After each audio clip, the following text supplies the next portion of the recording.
Welcome back, ladies and gentlemen, to the Small Council. I'm your host, Ramon Govea of House Stark. I'm here joined by Ginny McQueen of House Mormont. And also joining us today is our new co-host, Maggie Mae Fish, who is also House Stark, which is good news for me. You. Hey, we're all Northerners here. It's all good. That's true. So this episode, I'd say, is probably, it was a little bit of a breather after last week, but I think we need to pour one out for our homie Hodor, who held down that door. I mean, what a way to go out. It was pretty powerful last episode, and I can't stop thinking about it. And all the cool memes that came out this week were awesome. I saw a party that was like, hold the door. I was like, oh yeah. So many door stops were made. Yeah. There's a lot of Hodor door Yeah. stops. I feel like if HBO doesn't actually make door stops that have Hodor on them, like they're missing so much money and opportunity in that Absolutely. merchandising. Market. Yeah. Absolutely. So this episode, we actually did pick up right where we left off, which was up in the north, beyond the wall, with Bran and Mira, and we got to see like a sneak peek at almost the full extent of Bran's powers. Probably not the full extent, but we got to see all these different flashbacks to these key moments in time that, if you're familiar with the books, then you probably recognize some of them. But I want to talk about a few of those that stood out to us. If we could watch it 3 more times before we talk about it, we would. But for now, what were some of the things that stood out to you, Ginny? Well, I know, obviously, Mad King Aerys. I mean, that was a huge, and then that's also, there have been so many theories about how maybe Bran's the one that actually was whispering to him and was the one that, so they're pulling a lot of that into that. And I think it's just going to start feeding all the theories even more now. Yeah. And we're just going to see a lot more of him affecting the past in some way. Because, again, I do want to just watch that same scene like over and over. Right, Yeah. just to like break it down. What stood out for you, Maggie? I want to kind of go off that just a little bit because I agree, and I wonder, I don't know as much whether if that's like within the power of like the three-eyed raven to do that, to go back and change the past and to affect these things, or is it like Bran being like young and like him kind of Just going doing a whoopsie. outside of his bounds? Yeah, maybe because he sort of wasn't trained in the techniques of the three-eyed raven. Yeah, so he has his power, but should he use it? Should he use it? Yeah. Is the question. Yeah. It'll be interesting to see how they play with time, because we've been kind of talking about, I know we had that conversation in the Facebook group and on Twitter throughout the week. Does he actually have the ability to go back in time and affect things? Or is the original Three-Eyed Raven correct in saying you can't change the past? That the ink is already dry, it's already done. So I think this was kind of a cool way to inject some more history Tease into us it. about that. And to maybe imply that maybe some of the things that he's going to see are going to affect or have already affected where we are now, right? Like the Mad King and all those other things. So let's talk a little bit about the relationship between Mira and Bran now that there's a newcomer. Yay! Just again for from people that haven't read the books, they're just seeing some random guy show up on a horse with a sword, and all of them people that are book readers are like, yeah, like they're cheering it on. Look at a guy who sounds suspiciously like Jon Snow, or like a Jon Snow accent. We were talking about that. A northern accent, yes. Absolutely from the north. Yeah, he's got, he's covered up. And I do want to talk a little bit about Cold Hands, because you mentioned that while we were watching the episode. There is a character in the book called Cold Hands, and he hasn't been identified yet. Yeah, so in the books, there's a character that's helped them to get to where they were before they even, to get to the tree, not to leave. But so everything's kind of, a little wibbly wobbly with how it was in the books. But finally, we are getting Cold Hands, who is, he's, as you saw, I think they showed it, his hands were like kind of black, like just basically like dead looking. And he's, kind of zombie. And we never, in the books, he's never identified as anyone because he's supposed to be like all covered and kind of, weird looking. But there are theories, and we'll get into those theories a little bit later, I think. But in the meantime, Sam and they finally get to his home. Oh, wow. That went just as well as you might have expected it to go.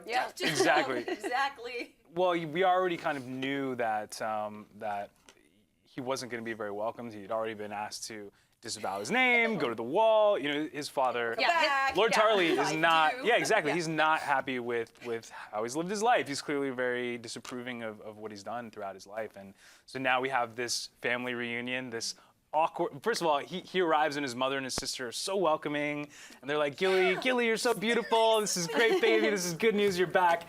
And then they have this awkward family reunion dinner.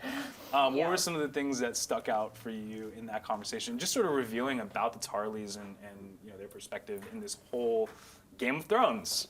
Yeah, it's interesting because like from the macro perspective, they're not like the most important house. They don't have the most things going on, but the way they talk about themselves, that she's like, oh, you did this to our house, like you eat too much and read, not here. It was so weird because it's like the view that they have themselves is like nowhere near the grand scheme of things, and you can almost see like Sam knowing this. He's seen so much more of the world and has such like a better perspective on things. And he's like, He's like, I've seen way beyond the Riverlands. What do you know, Pop? But he sits there and he really, I mean, you can tell that he's traumatized by his dad. He's very like, you're right, I'm sorry, I'm the worst. He's very much, they portray him very much as someone who was a victim of abuse. Yeah. And he was, that was basically like, a dog who's been abused, you raise your hand at him and they're gonna cower. Right. Yeah. And he still has that like, Dad is talking, like he's gonna do something, like just and very I think we shut almost in. all expected him to kind of rise up during the dinner. We're all like do something, someone do something. But yeah, you're so right. Of course he wouldn't. He's too traumatized. That was his whole life. Well, and we've seen this arc, like we were alluding to, and you were asking, like, what happened? I thought he had changed. And so we're expecting him to really grow and become the man that he's always wanted to be. He's killed White Walkers. He's been beyond the wall. And granted, it was, he barely escaped with his life in a couple situations.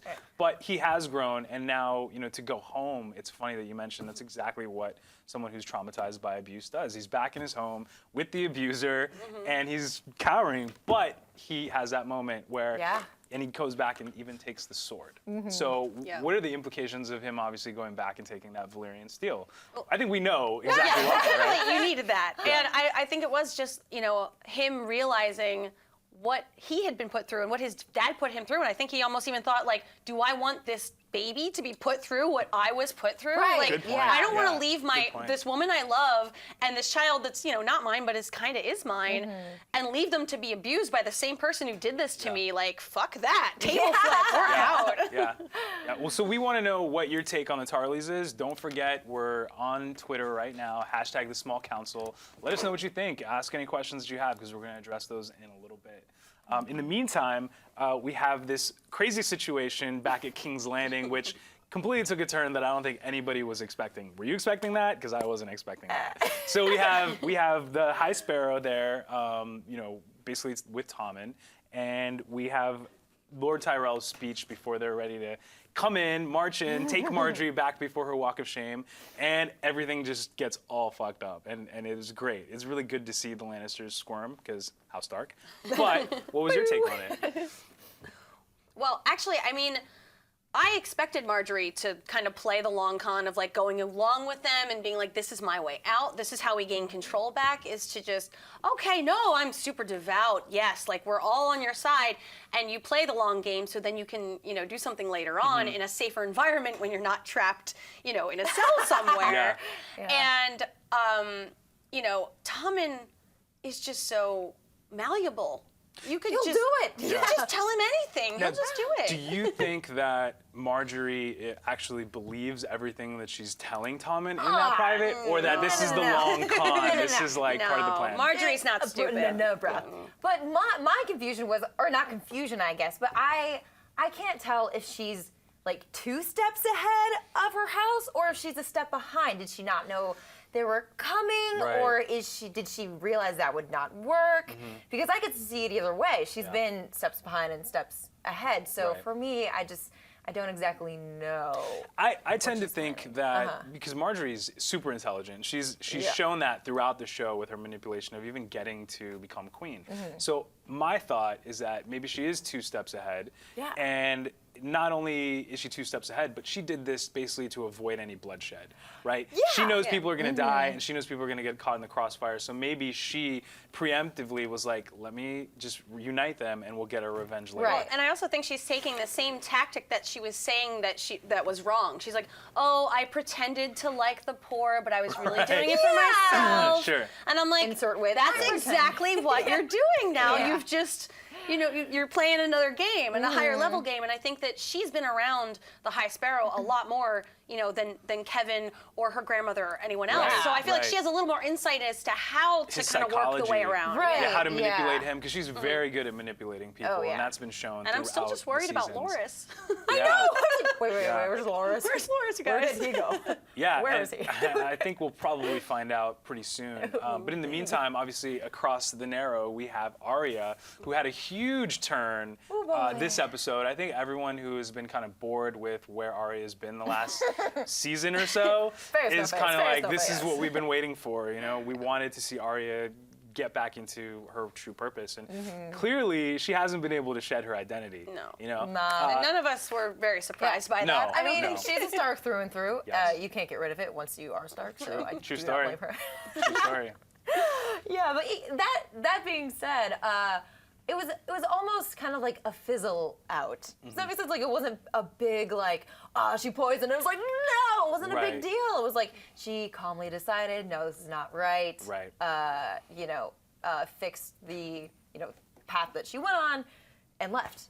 It was interesting because she had that conversation with the actress, and when she asked her what's her name, we were all joking. She's going to say no one, right? Yeah. But she says her name is Mercy, and that's a very revealing choice in a name, because she does choose Mercy. She decides not to kill the person who she finds has a good heart, because she determined that last episode. Yeah. And in fact, she goes the opposite way. And not only does she save her, but she calls out the person who was going to kill her. Yeah. I mean, she is Ned's daughter. Yes. Through and through. Yeah. Well, I don't think so, though. I don't. She's, I think, a little more forthcoming than Ned would be. Ned is more You're honor right. and like, no, this isn't how you do things, and would do things correctly. And You're right. he would throw himself on a sword, and I think that Arya would find another way. You're and she'd be like, very no, screw correct. you, I'm done. Yeah, and I think for a while we've seen the path of the no-face. Jacket. Many faces. Jacket Yeah, is yeah. the- His ideals are just not in line with hers. Yeah. And we've been seeing that for a while, so I think Right. this is just the natural. Which begs the Swing up question, for and this still comes up when we have our discussion groups, is how did he even get captured in the first place to meet her and have her free him? Is this some elaborate plot that's been going on for several seasons? I mean, Yeah. and with this show, you never really know. But now we have her on the run, because obviously she's made her decision. She doesn't get a second chance, and we knew that. And so now we have her rival fighting The waif. for. Oh, the waif. Yeah, the wave. She's like, I want to kill this bitch. Please let me kill this bitch. You promised me that I would be able to do Yeah, that. and again, Yeah. which was a good point, was like, you're supposed to be not having any opinions, and you're supposed to just do your job. The waif is very Yes! I want at her. Like, Yeah. It's like, calm that's down. not your choice. For being a faceless person and for Yeah. committing to that She's real life, bitchy. she seems to have some vendettas. Yeah, Yeah. it's pretty crazy. Weird.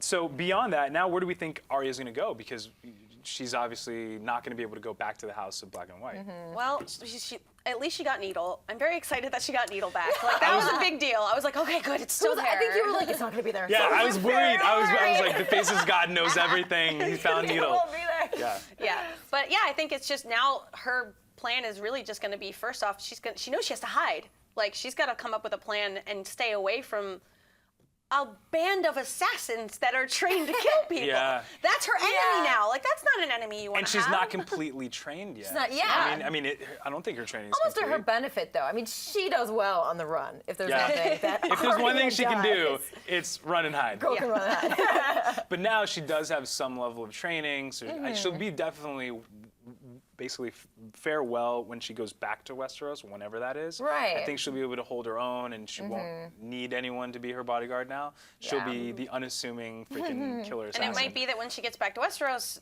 everyone that was on her list is already dead. It seems that way. Yeah, it seems that way. She's going to get there and be like, I'm here, and oh, all right, Everybody's cool. dead. Like it. All right, I'm going to go find Nymeria. Bye. Right. And then, I mean, what I would love to see is her go back to Winterfell.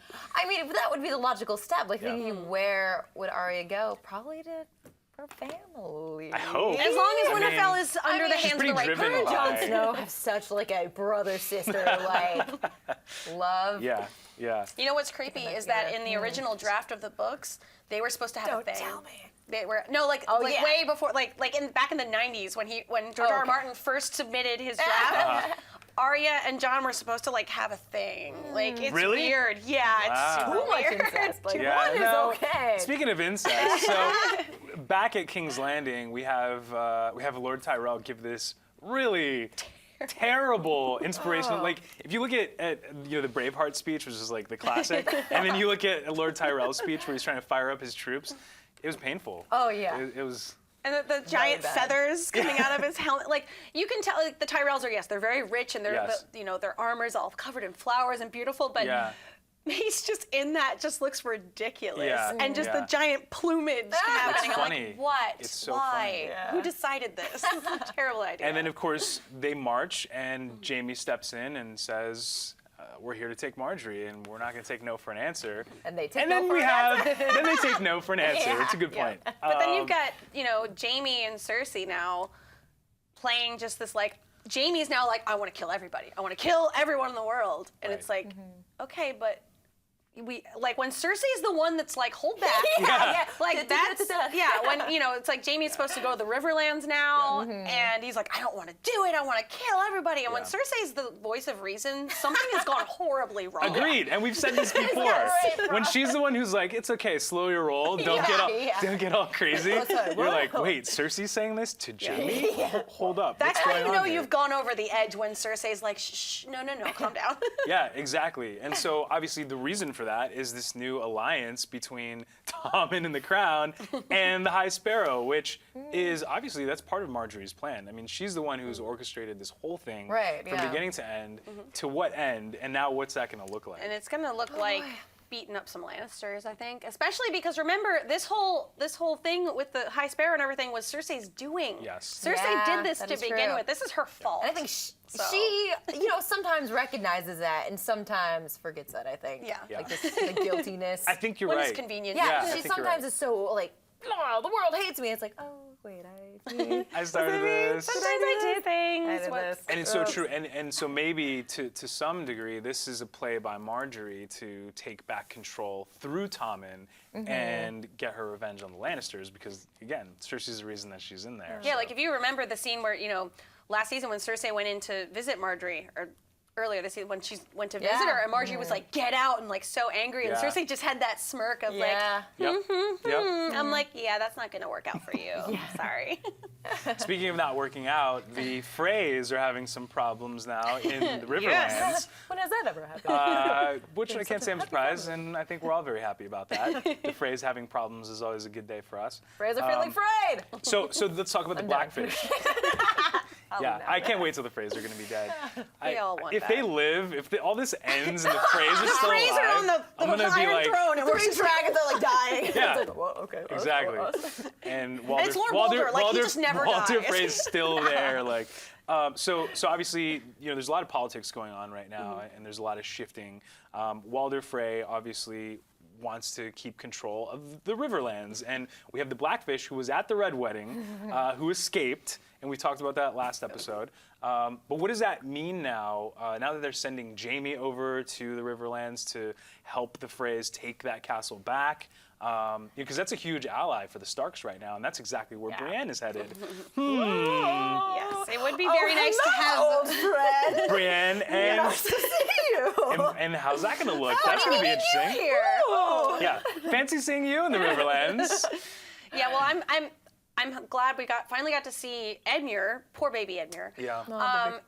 Last time we saw him, he was happily marrying this beautiful young girl, Happily. and they're all like, Happily and He was beautiful. very young. He was very excited about it. She was like, oh, it's nice and great. Let's go up to the bed, and oh no, and then just like from that point, he's now been imprisoned for at least over a year.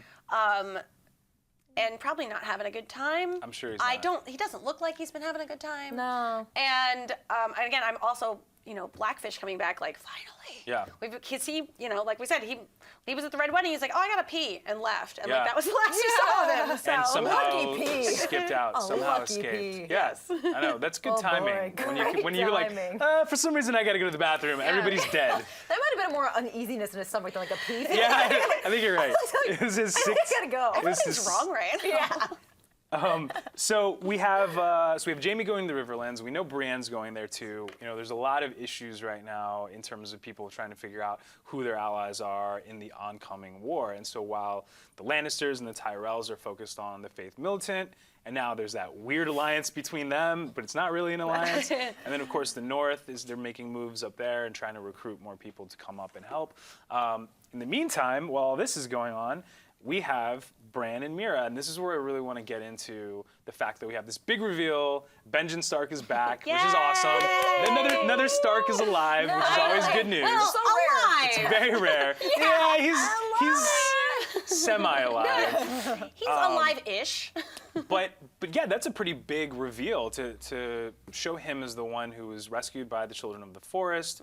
He was about to be turned by the Night's King, which is huge. I mean, that's a I mean, to face And a off huge against save. exactly. Like, yo, no. I'll step in. Yeah, Okay. and so now he's acknowledging all of this magical side of the universe, right? Because a lot of people don't, and we even have that conversation with the Tarleys where they laugh and they're like, "A White Walker? It's not even real."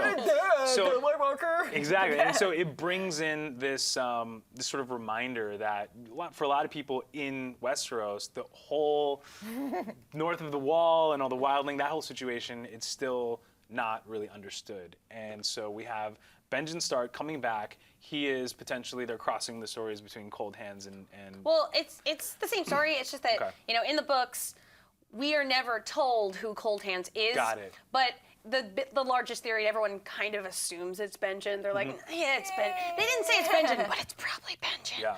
And so this is, you know, a big answer to both the show watchers and the book readers. We now have confirmed, you know, I mean, and again, George R. R. Martin, when he gets to the books, maybe he'll be like, no, never mind, I changed my mind, it's not Benjen. He can still do that, he's crazy. But it is a big, like, we've got Benjen as Cold Hands, like, that's a huge deal. Yeah, and beyond just the fact that Benjen is back and that he's Cold Hands, we have the reveal of how the Children of the Forest were able to save him from being turned, which is huge because we're getting to the point very soon where we're gonna need anything we can get to fight these walkers. And so right now we have Dragon Glass and Valyrian Steel and fire, and that's pretty much the three things that are going to kill the White Walkers. Yeah.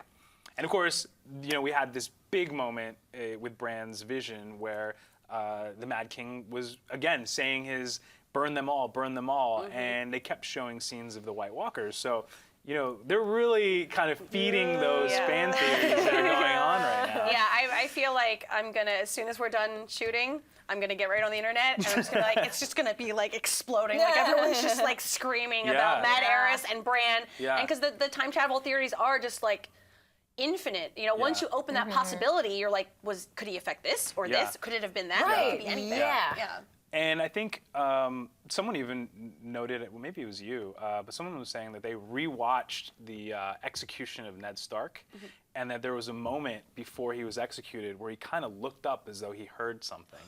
Someone was saying, that could have been Bran. I don't know.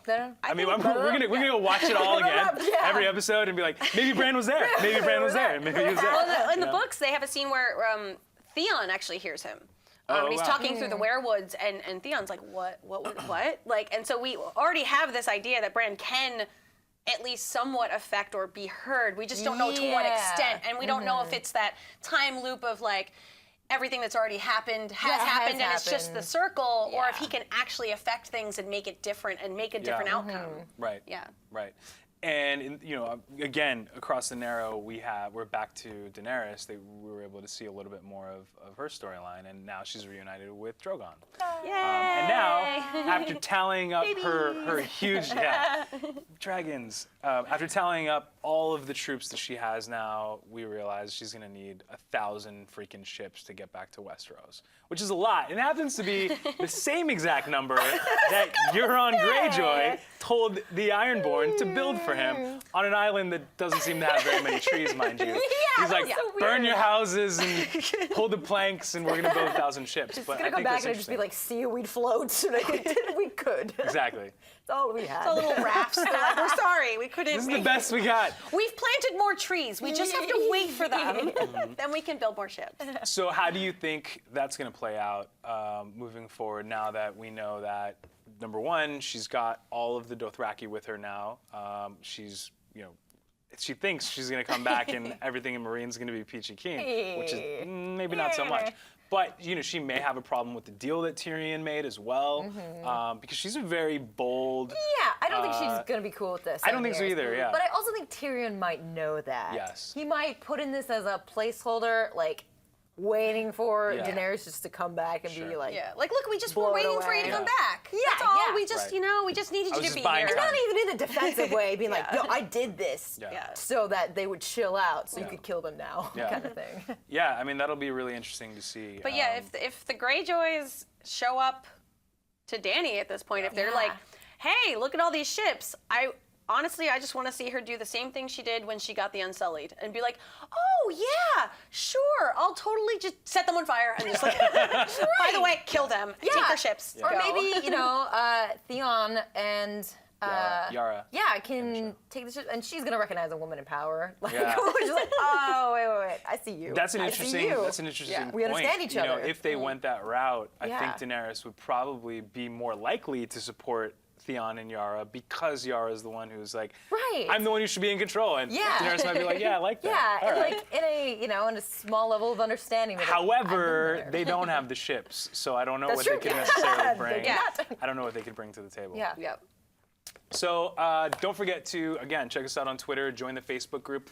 We're going to take a quick break. Thanks for checking us out on theStream.tv here, The Small Council. And when we come back, we're going to answer some of your questions on Twitter, from the Facebook group, and wherever else you find that hashtag.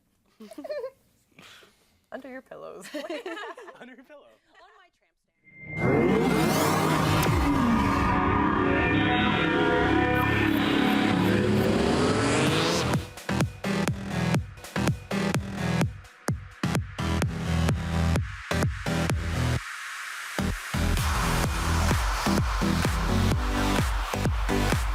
Just in case you missed it live. In case you missed it live. In case you missed it live. Oh my God. High five. We had a crazy vampire threesome. And you can't unsee that. That's burned into my brain now. I was like, You know why we saying yes. You know why we saying yes. Look at me, I'm dancing. he was like, yeah, I'll tell you whatever you want. He is quite something. And we're like, inseparable. These hoes ain't We just went to a totally different direction on that one. I love it. That's genius. Billionaire goes broke, it means he's got like $4 million. This might actually be a thing. Somebody better take some pictures of this. Are we there yet? Can we talk about this? We've been waiting all night. I don't like to break nails. You can't count anything out. It's been another awesome night at theStream.tv, always guys. awesome. Thank you for joining us, you guys.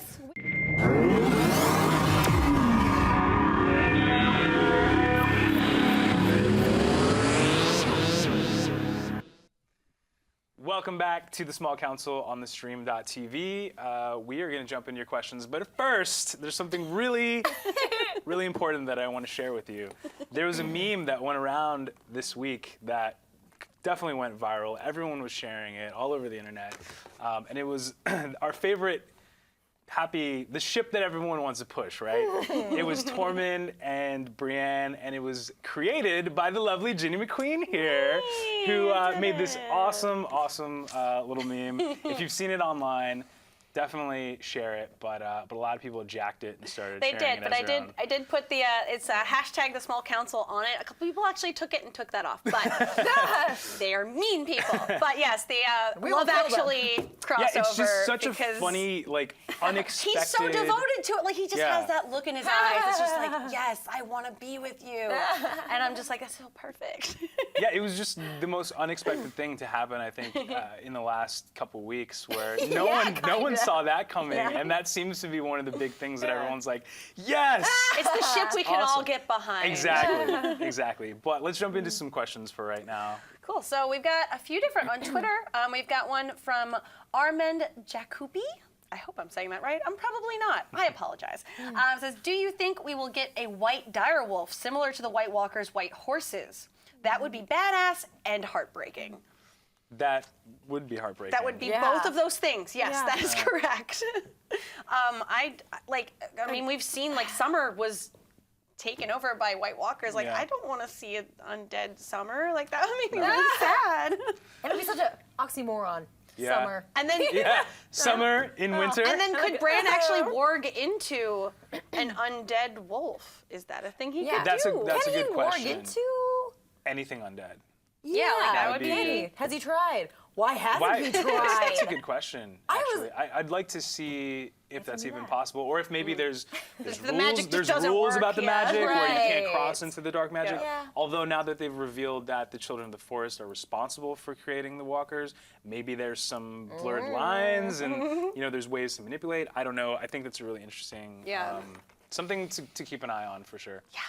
So we've got one from Rich Silverword. So Bran can time warg, which I was like, let's do the time warg again. Time warg. Time warg. Hello. Everybody do the time warg. Could he actually be the Lord of Light orchestrating all of the show's events from the future? I think we touched on that with, the time traveling and what he can or cannot affect. Right. And I mean, I don't know if I want to see Bran as like God. That sounds a Yeah. little too Yeah. heavy for him, at least at this point. Yeah. Right. And I don't know if that fits within the lore of like their world. Like if a person can be a god, because everyone's always just saying Right. that they're channeling Right. a god. So yeah, I don't know. Yeah. So, like, I know. I think that's a bit of a stretch, only because we have, because there are several gods, right? And then there's a perspective that they're all the same god. I think for Bran to be the Lord of Light might be a stretch, but we have heard the theory that Bran is all of the three-eyed ravens that have existed, and I think that would be really interesting. If that ended up being the case. Yeah, I think at this point it's so open-ended that it's like we don't even Right. know anymore. We don't know enough. We don't know enough. We had a one from One N Marcible. Okay, I'm just bad at reading names apparently. I'm so sorry. Where is Sam going now? Not the Citadel, right? Because no women are allowed there. I have a suspicion that he will go to the Citadel, and I think that Sam is the kind of guy who will just show up and be like, "Come on, guys! Like, this is how it this is. the Come on, situation. Isn't the kid They're great. adorable? She can help in the kitchen. He'll make the I suggestions." mean, that's exactly what happened at Castle Black. Exactly. Yeah. Or, Exactly. Yeah, the wall. But they are pretty strict about it, and I don't know how they treat it in the books. But I'd be interested to see it. And I do think that, we did see Sam finally, stand up and be like, all right, this is happening. So I think by the time he gets to the Citadel, he's like, listen, Citadel, this is what's happening. Yeah. Yeah. This is what's going on. Yeah. I have a lot of information you need, and this is how you get it. Yeah. Right. And also, I keep blanking on people's names. What's her name? Gilly? Sorry. Gilly, yes. Gilly. She was the one to speak up during the dinner, Yeah. so she is also not afraid to talk. I was gonna say, she's hold her pretty own. bold Yeah, during she's that pretty dinner. bold. She calls out the Lord, and again, Yeah. I really think it's cool that we're seeing sort of the breakdown of like the structures of Westeros, right? All the wildlings are now coming over and really disrupting everything in the north, and then you have this on a microcosmic scale. You have Gilly come in, and literally she talks to a lord like that, and normally that would not be acceptable at all, especially coming from a wildling who they don't respect at all. So it's really interesting to see sort of how that, all this tradition and all of these, practices that they've had for so long are now starting to kind of crash and burn, Yeah. right? And we got one last one here from Pubin41. I don't know about you, but I've got cold hands. Brr. My Well hands are played. also a little cold. I'm super excited about Benjen being back. Yeah. And he is cold hands and like that whole thing. I'm just, yes, want more of it. More Benjen. Yeah, and I think we're gonna probably see a lot more of that storyline because it's so Yeah. important. As the walkers get closer, we're gonna need Bran and Benjen and And all these apparently- people who have Safe and experience. get out of the cold. Yeah. I'm feeling so bad. I was like, oh my god. I can't imagine It's being the out. worst job. Yeah. Well, and also because we have Benjen hit there, but we really don't know to the extent what he's been doing this whole time. You're right, Like, we know, yeah. okay, you got saved, and you were called on by the Three-Eyed Raven to come save us, but have you been what's doing? going on, Yeah. guy? But what's your Like, purpose? Yeah. Yeah. I mean, obviously he's there to protect Bran, who is the new three-eyed raven, and he seems to know a little bit more than Bran knows, because he says, I was summoned by the three-eyed raven, and even Bran's like, I'm not ready, and he's like, yeah, you are, you're good. Like, Trust me, kid. And like, so look. he talks like he knows things that Bran maybe doesn't. Maybe that has something to do with his time with the Children of the Forest too. But it'll be really exciting to see what happens with Benjen and all that. We also have a couple of comments on the YouTube chat. Sweet. YouTube's Dead Meat 1240. I always love these. Like, that's great. It's nice. Theon and Yara could also hook up with the Stark forces at Bear Island. Now, being House Mormont, I have some comments about that. Basically, I mean, the Bear Island is a teeny tiny little sad island with like nothing on it, and they don't have a lot of forces. So I think even if they were to be like, hey, I know we like kind of tried to kill all of you, but could we be friends? Like, I don't see that working out so well. Bear Island is right now being run by a 10-year-old. So perfect there's timing. that. But she does not like anyone that's not a Stark, so I don't think that would work out so well. Now, do you think that Jorah would go back to the island now that he's been sent to find a cure? Thanks, Daenerys. I shall do. Yeah, I mean, does that involve him going back across the sea, or is he going to try and... I actually heard a really good theory that somebody was like, I'd really like to see it if he went to the Citadel to find a cure. Makes sense. And he could inform Sam about everything that's been going on with the dragons and everything, and then Sam could tell Jon what's going on. Like, it would be kind of a connector between the two. Right. So I would really like to see Jorah show up at the Citadel, like, could you please cure me? And also, I have also information that's useful. No, I think we're getting to that point now, and this was the first season where we've actually started to see it, where all of the sort of fan favorite characters are now reuniting, and we're seeing people that don't normally interact, and it's kind of cool. So I think I wouldn't put that completely off the table. Yep, and I think, and also now that we don't have the buddy cop of Dario and Jorah, like now, and we've gone through, Arya and the Hound and Brienne and Pod, like we need a new buddy cop. Yeah. Like we need our new little... right together. Yeah, so we need a new one. So we need. I'm looking forward to who's going to be the next little two that go on an adventure together. Yeah, exactly. Well, cool. Thanks, everyone, for joining us at the Small Council on theStream.tv, as usual, every Sunday. We'll be here next week talking about Game of Thrones. But in the meantime, again, don't forget, hit us up on the hashtag The Small Council. Join the Facebook group. It's just called The Small Council, a Game of Thrones discussion group. And we are there pretty much every day, 5-6 posts a day, just sharing memes and theories and everything you want to know about Game of Thrones. So catch us next week. Thanks again. Cheers.